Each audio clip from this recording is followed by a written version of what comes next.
నమస్కారం. ఇప్పుడున్న తాజా వార్త. ఇది చంద్రబాబు నాయుడుకు ఘోర అవమానమనే చెప్పొచ్చు. ఇంత పచ్చిగా అబద్ధాలు చెప్పడం ఇకనైనా మానుకోండి అంటూ సిబిఐ మాజీ డైరెక్టర్ ఎం నాగేశ్వరరావు ఎక్స్ లో చేసిన పోస్ట్ ప్రస్తుతం వైరల్ అవుతుంది. విద్యుత్ రంగ సంస్కరణకు శ్రీకారం చుట్టిన తొలి రాష్ట్రం ఒడిశా. మీరు ఎన్టీఆర్ కు వెన్నుపోటు పడవక ముందే ఆ రాష్ట్రంలో సంస్కరణలు తెచ్చారు. ఆ ఘనత నాటి ఒడిశా సీఎం జేబీ పట్నాయక్ అంతకు ముందున్న సీఎంకే ఇచ్చారు. ఆ ఘనత తనదని ఎప్పుడూ చెప్పుకోలేదు. ఇది హుందాతనం. సొంత డబ్బు అబద్ధాలు ఇతరుల కృషిని తన ఖాతాలో వేసుకోవడం, తన తప్పులను ఇతరులు నిందించడం నాయకత్వ లక్షణాలు కావు. ఎక్స్ లో చంద్రబాబుని కడిగి పారేసిన సిబిఐ మాజీ డైరెక్టర్ ఎం నాగేశ్వరరావు.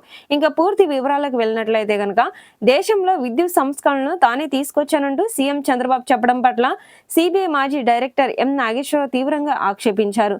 విద్యుత్ సంస్కరణలు తీసుకొచ్చింది మీరు కాదని, మీరు ఎన్టీ రామారావుకు వెన్నుపోటు పొడవక ముందే ఒడిశాలో నాటి ముఖ్యమంత్రులు విద్యుత్ సంస్కరణలు తెచ్చారని, వీటిని విస్మరించి ఇంత పచ్చిగా అబద్ధాలు ఎలా చెప్తారంటూ కూడా సీఎం చంద్రబాబు నాయుడు కడిగి పారేశారు.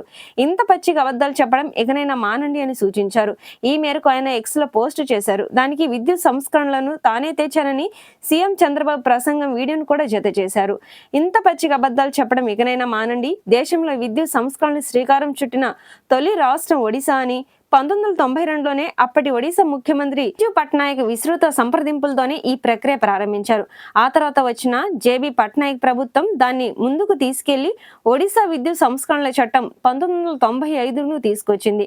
ఒడిశా విద్యుత్ నియంత్రణ మండలి ఏర్పాటు, అలాగే అప్పటి రాష్ట్ర విద్యుత్ సంస్థను ఉష్ణ విద్యుత్ ఉత్పత్తి, జల విద్యుత్ ఉత్పత్తి 4 పంపిణీ సంస్థలుగా విభజన చేసి విద్యుత్ రంగ సంస్కరణను 1995 నాటికి తెచ్చారు.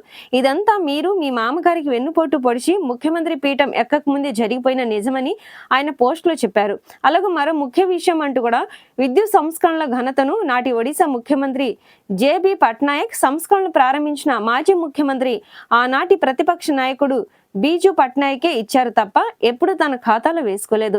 దాన్నే హుందాతనం అంటారు. సొంత డబ్బు వాయించుకోవడం, పచ్చి అబద్ధాలు ఆడడం, ఇతరుల కృషిని తన ఖాతాలో వేసుకోవడం, తాను చేసే తప్పులకు ఇతరులను నిందించడం లాంటి గౌరవప్రదమైన నాయకత్వ లక్షణాలు కావు. అది కేవలం నైతిక పతనం అని కూడా స్పష్టం చేశారు. నేను ఉన్నది ఉన్నట్టుగానే మాట్లాడతాను. చంద్రబాబు నాయుడు గారు తన మామగారికి పొడిచింది ఎదురుపోటు అని వారి మామగారే స్వయంగా చెప్పారు. అయితే చంద్రబాబు వయసులో పెద్దవారని గౌరవంతో నేను వెన్నుపోటు అని రాశాను. అయితే ఒకవేళ ఆ పదం మీరు తక్కువగా అనిపిస్తే దాని స్థానంలో ఎదురుపోటు అని మార్చుకొని చదువుకోండి అని చంద్రబాబుకు ఎక్స్ లో సిబిఐ మాజీ డైరెక్టర్ నాగేశ్వరరావు చురకలంటించారు.